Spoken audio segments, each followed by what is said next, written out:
Thank you so much for joining me on The Way Forward. I'm Eddie Francis, and I decided that I wanted to get some feedback from the audience about what kinds of topics people were looking for. And one of the first people to raise his hand virtually on social media was my man, Ron Richardson, who I gotta say, man, it's been really cool watching you grow up in the business, in the radio business, Yeah. and watching you do your thing. And Ron raised his hand and said that he thought it would be a great idea to have a conversation about mental health and disabilities. So I am pleased to have Ron Richardson on The Way Forward. He is a disability advocate, and also he is the host of Conversations with Ron Richardson here on WBOK. You can catch that show every Saturday, 9 a.m. to 10 a.m. Central Time. Ron, how you doing, man? How you been, man? I'm doing great. I mean, good. I can't complain because nobody listens to me, special listeners. The listeners don't listen to my complaints. They don't listen to me either. When I asked folks about this, and you said that you were interested in discussing mental health and disabilities, why was that? What were you thinking when you responded? Man, simply put, uh, it needs to be talked about. Because there are not a lot of platforms that talk about disabilities and mental health. Especially, I find in the Black community, we don't talk about mental health enough. Back when I was growing up, it was considered people were called crazy. You Yeah. know, uh, but there were no programs, there were no resources for people to get the help that they needed. So I remember when I first got started in radios, like around 2010, when you and I met, when I started working with Hal Clark.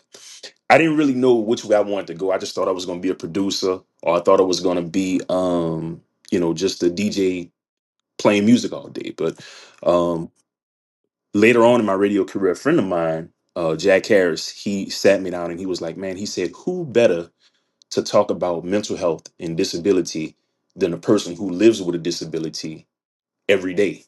And when I got my show, that's what I decided to talk about. So, for people who may not know, first of all, what is your disability? And the other part is, um, for those who don't have your disability, what is it that you feel makes your life different?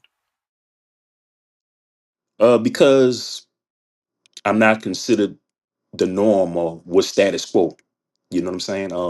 And my disability is cerebral palsy, spastic diplegia, and it affects my lower limbs, my legs. I have very spastic and tight muscles, which causes me to walk with a abnormal limp or abnormal gait. Mhm. Hmm. And when you talk about things that you do on a daily basis, what kinds of things do you have to do on a daily basis to manage your limb, to manage your gait? Basically, man, stay in shape, keep moving. The one of the biggest things about having a disability and a physical ailment is you have to find that sweet spot and you have to find what benefits you. I may not be able to do uh, a 300-pound deadlift, but I can walk, I can cut grass, I can lift weights. So the biggest thing about cerebral palsy is that you have to stay active and you just have to keep moving. But I want people to know that cerebral palsy affects everybody differently. I was one of the ones who was blessed uh, to have a mild case, but there are more severe cases of cerebral palsy where people are totally in wheelchairs, and you have people that have to have daily assistance, caregivers, and I was blessed not to have any of that. I mean, I still have my daily challenges. I still get up and I ache every day, but I push through. So, one of the things I imagine is that when people have a physical disability, especially, um, I know that if I had one, Mhm. I would probably feel as if people were constantly watching me. And I would feel like doing simple things, like going to the supermarket and being in a produce and just trying to pick out my fruit in peace. I would have this feeling that people are just constantly watching me. I mean, what's that like for you? Do you have that feeling? Have you caught people? Or, I mean, how does that go with you? Man, you spoke my life just uh every day. It's an everyday struggle. People stare, people look. They don't ever ask questions, but I can literally feel when I'm walking into a store, when I'm walking in the mall. People, they look, they stare. That's just a part of life, and that has caused me to be very insecure at certain Hmm. points in my life. To give you a little backstory, I don't know if you remember, but when we first met, I knew that you guys knew that I had it, but it was never talked about. And I never wanted to say anything because I never felt comfortable. So, fast forward 2017, my grandmother passed away. It's been 8 years, and that was my world. So I'm sitting down, I'm on the phone with one of my friends, and she was like, "Hey, Ryan, it's time for you to tell your story." I don't know how many times I've said this story on air, and I'm saying it again, but we sat down, we were on the phone, and she was like, "It's time for you to tell your story." And I said, "Well, I'm really not ready to." She said, "Just fire up YouTube. You're working in radio, and see what happens." So I took to social networking and I made a post about, I can't remember what it was because it was so long ago, but I made a post about how cerebral palsy affects, everybody differently. And one of my friends called me. He was like, "Man, you really want to do this?" And I said, "Yeah, and ever since that post, it just took off into a whole nother level. People, have been contacting me, and I got started, with the radio show, and it's been one amazing thing, man. Hmm. So, you mentioned, yeah, you mentioned that basically I spoke your life, and and people staring and that sort of thing. Would Mhm. you rather someone ask you outright, why do you walk like that, or what's your condition? What would you prefer? Ask me, ask me. Hmm. I'm an open book. I have nothing to hide. I mean, what you see is what you get. You know that about me. I am who I am. Uh, just ask me, But I always tell people, how can we start a conversation or how can we start a dialogue if you don't ask questions? I would Right. rather you ask questions versus you pointing or versus, you staring at me, trying to make me seem like I'm some kind of weirdo, you know? Yeah, well, I was gonna say they're staring at you, but they're the ones who are making everybody else weird. They're making it weird for everybody else. Right. Yeah, and I imagine that the times someone has asked you, it's probably opened up a lot of conversation, and it's probably been really educational for them. I've got to imagine that. Yeah. And, doing the radio show and starting on social media has been therapeutic for me. And it Yeah. has opened up a dialogue because it lets people know that, hey, the disabled community is here and we can do everything that everybody else does. We just may do it differently. Yeah. Yeah. You know, so You're listening to The Way Forward. I'm Eddie Francis, and we're talking to Ron Richardson. He is the host of Conversations with Ron Richardson here on WBOK, 9 a.m. to 10 a.m. every Saturday morning, and that is Central Time. And he is also a disability advocate. And we're talking about mental health and disability. It sounded like you were about to go with another thought. I apologize, but what were you about to continue to say? well, you know, the biggest thing I want people to understand is that, you know, just because, a person is, I'm starting to say differently able. I'm gonna say differently. Just because a person is Hmm. differently able doesn't mean that we can't take care of a household, we can't hold down a job, we can't have a family. Because one of the biggest things is, and I don't know how graphic I can get with you on your podcast, but one of the biggest things that I've dealt with as a grown man at 41 years of age is when I have gone out on dates. It's like, okay, well, can this man support a family? Can he, Hmm. you know, take care of things? And I'm like, okay, yeah, I've Yeah, done. can there be a healthy intimacy, a healthy life of intimacy? I That's what. wasn't going to go Yeah, there, but yeah, yeah, yeah, yeah, yeah, it's yeah. like, yeah, I don't, that's not an issue, so Yeah, the other stuff works. yeah, right, That's right, right. fine. Right. But that's the big that's the biggest thing, man. All my life, from the time I started dating all the way up until now, has been, you know, is he quote unquote normal? And I want Right, right. to stress something. My normal may not be your normal. You know what I'm saying? Hmm. Yeah. So Yeah. that's the biggest thing that, you know, having a disability uh has caused people to say different things like that. And I'm just here to let the women of New Orleans know that I'm fine. Just because the wheel is a little wobbly doesn't mean the pistons don't fire. Let me yeah, right. You Next know what, question. Matt? You mentioned a little earlier that Mhm. you have a sense of insecurity. So let's talk about the mental health part of this. How have you coped with the feelings that you have had, whether it's been the way people have reacted to you or whether it's been how you feel about yourself? It's an ever changing journey, man. I had my days. I had my days.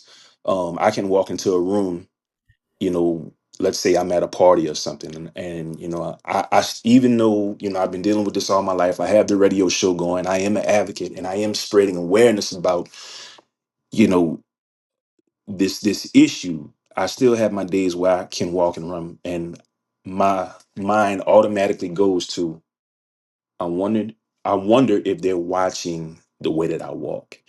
And Hmm. I don't think it's something that I'll ever be able to get rid of because it's so ingrained in me because I'm constantly meeting people, and it's just in human nature. They're going to stare. Hmm. They're going to, say things. They're going to ask you questions. So I have to go within myself and just find my happy place and just think about the good things that I've done, and just try to do my best to continue informing everybody and putting the word out there that, even though we are differently able, we're still your normal everyday people. Are there other folks who you have spoken to, other people who have disabilities, or and I love the way you say differently abled. I mean, are there other people who have different abilities who you've spoken to and you have been able to vibe with them about what it's like for their mental health journeys? Oh yeah, yeah. It's always good to be around the differently able community because these are people that understand your everyday plight, understand your everyday struggle. And to be honest, like when I go around my differently able community, I always feel a sense of home. I don't have to worry Hmm. about uh, people staring because they already know what's up. So, Hmm. you know, that's my sweet spot too. I always say when I go around somebody or a group of people who have a disability or are differently abled, I'm home. I'm home. Hmm. You know, one of the most interesting disability stories that I've heard, and this is an invisible disability, Danny Glover, who is actually dyslexic. And I found this out during an interview with him. And Mhm. I will never forget that I'm sitting there, he tells me this, and I'm just kind of looking at him like, what? And because it was a face to face interview, Yeah. and he joked about the fact that he will do an award show sometime. And when he does the award show, he'll get lost because he tries to memorize everything. So they would give him, when they would give him a script or they would give him a note during an award show or during some kind of appearance, he has to really take his time. And when he gets lost, he said he would just joke, okay, y'all, there goes my dyslexia, and so I've got to imagine, that, and I know this from being around like-minded people who have like-minded struggles, but I've got to imagine that sometimes the jokes get pretty wild, and maybe there are other other able-bodied people who would probably say and go, wait, what are y'all saying? Oh no, God, don't say this. I gotta imagine that the jokes get wild with y'all sometimes. Can we say hell yes? Yeah, hell yeah. Yeah. Yeah, hell yeah, man. That's everyday life, And like I said, Eddie, you just gotta find your sweet spot, and you just gotta find, uh, you know, what works for you. I've been blessed to have a great family. My Mhm. grandparents were and are my world. My mom is my world, and my family supports me in whatever it is that I want to do and choose to do. So I mean, that's all I could ask for, man. I have a great group of friends who, support me. when it comes to me needing different things, I don't care if it's even a ride at work. They like, hey, we're gonna come get you. You know what I'm saying? We're gonna make it happen for you because it's Ron. So Mhm. I've been really blessed to, be able to do what I do and have the support system that I have. What are some of the other big gifts that you've experienced in life, especially as you manage your mental health, but then also just in general, some of the other gifts that you like to celebrate to help you cope with whatever it is you're feeling? Um, my voice, man. My voice is everything. And when I say voice, I mean just being able to be a voice for those who, don't have one or afraid to speak about, what they're dealing with mentally. One of the things Mm, I touch on was an interview that I did maybe about 3 weeks ago, and it was with a woman who uh what is an educator, and she came down to talk about the education system in Louisiana and how it affected uh kids with special needs. And when we mhm, did the interview, I got emotional because I was that kid. I was that kid that they said, was never going to be able to write on his own or hmm, host a radio show. And it's amazing how the school system can put, kids in a box and mhm, just label them as something that they're not. And I truly believe in this. If you don't have anybody advocating for you, you know, you'll get lost in the system. So that's why I just advocate for all people with disabilities and try to make sure that I'm that voice that they can, listen to and look up to. hmm. You're listening to The Way Forward. I'm Eddie Francis, and we're talking to Ron Richardson. He's the host of Conversations with Ron Richardson here on WBOK.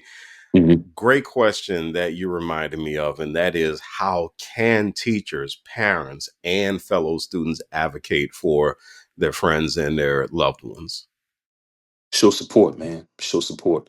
Um, Check on your people. I always say check on your people. That's one of my most favorite sayings is check on your people. I don't even care if it's a phone call. As far as parents go, I'm not a parent and I don't know if I ever will be, but the best advice I can give to parents that have a special needs child is, you know, be supportive. Number one, be supportive. Uh don't be afraid to ask for resources. Don't be afraid to ask. Mm-hmm. Every little bit helps. And you're talking to a kid who was born with cerebral palsy. My family didn't or wasn't educated on cerebral palsy. We had to literally fight to get, the resources that I need. I mean, we live in a whole different world now where, you know, kids have the internet and they have everything, and parents have the internet too. They have every resource in the palm of their hand. So, I mean, be supportive and don't be afraid to ask questions and just make sure that child is able to get whatever he or she needs to make it in the world and whatever they want to do. But does it always have to be a fight? I mean, so I know that if you have an entity that is denying you and you have to constantly go back to them, at some point you got to fight. Does it have to be a fight from the beginning? Hmm. Yes. Uh, Okay. because I say that because there's always going to be a certain group of people who just don't understand. You know, like I stated, I had teachers that literally told me to my face when I was in high school, you're never going to get into college. I can remember as far back as elementary school, kindergarten, oh, he's never going to be able to write on his own, and it's like I still deal with issues of anger when it comes to that because I literally say to myself that I'm working in radio. So Hmm. basically overcame every odd or limitation that any educator has ever set on me. There's really nothing that, I can't do. Like, I'm the type of person, and I think you know this about me, man, because we've been knowing each other for a long time. But if you tell me no, I'm gonna prove you wrong every time. Yeah, yeah. You tell Ron no, then he's gonna say yes, and just Prove you wrong yeah, every time.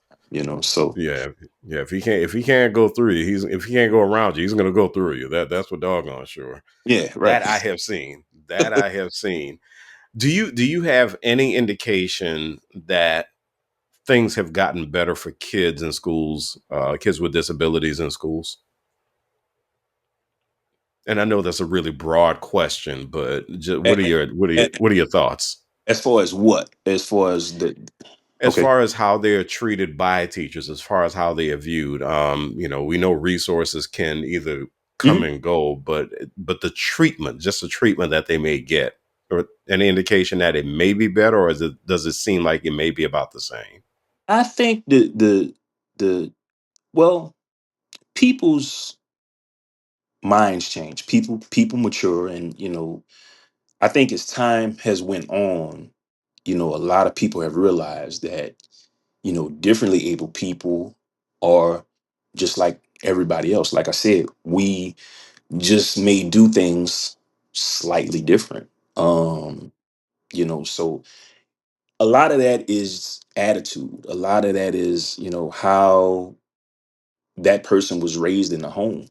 Um, I have a couple of friends of mine that I've been knowing since childhood, and my grandmother was a beautician, so they would always come over and visit a couple of girls or whatever. And we were sitting down at dinner, and she said to me that we always considered you one of us. I mean, they knew that I had my walking aids and different things like that when I was younger, but they never looked at it as, okay, well, he's disabled. I've always been around. And I mean, even to this day, uh, when I was in college, hanging out in the streets and, doing what I was doing, everybody was like, Ron is just like us. He goes to the clubs, goes wherever. So Hmm. I think it's gotten better, but we still have to we still have an uphill battle, man. We still gotta fight, and we still gotta let people know, hey, you know what? Despite challenges, whatever it may be, that everything is okay.